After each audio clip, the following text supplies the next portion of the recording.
Okay, so yeah, 2 days ago on Wednesday evening, sorry, I was walking through Boston City Hall Plaza in the dark. It was about 7:30 p.m. and I was trying to take a shortcut from the back of the Faneuil Hall area over to the Government Center MBTA station and decided I'd just cut through behind City Hall Plaza. And it was raining and everything was kind of slick and dark.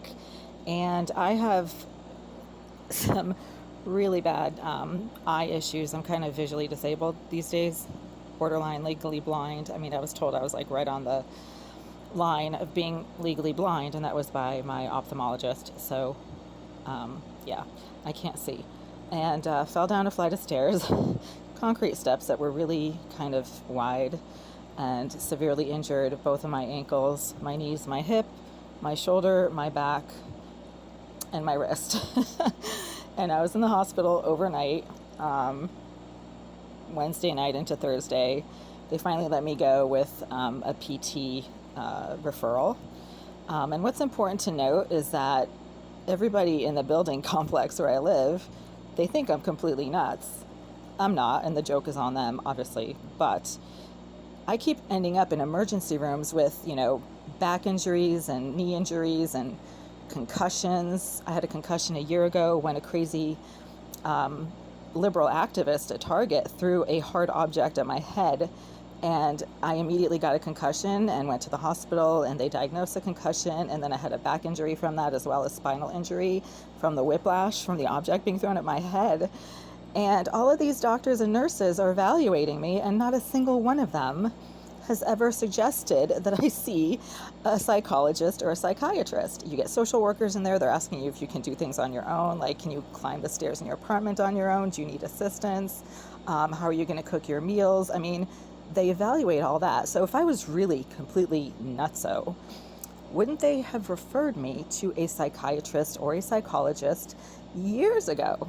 Not once have I ever been referred to any kind of mental health professional, even in the emergency room when I'm crying my eyeballs out because I'm in so much pain.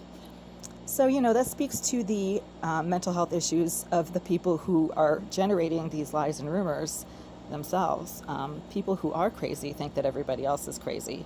I actually don't think anyone is crazy unless my extensive background in clinical developmental psychology at the PhD level indicates that that is clinically what is happening. So I don't call people crazy just because I don't like their ideas, or I don't like the way they live, or I don't like, the color of their hair.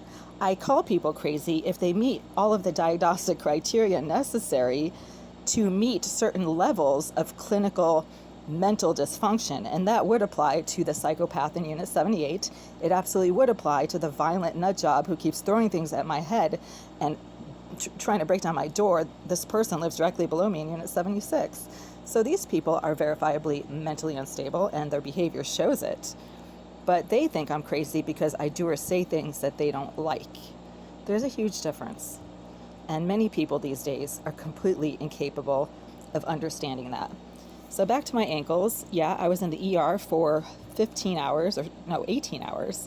And not once did any nurse, doctor, physician assistant, physical therapist decide that I might be mentally ill and refer me to a psychiatrist or a psychologist, or suggest that I go see a psychiatrist or a psychologist when I got out of the hospital.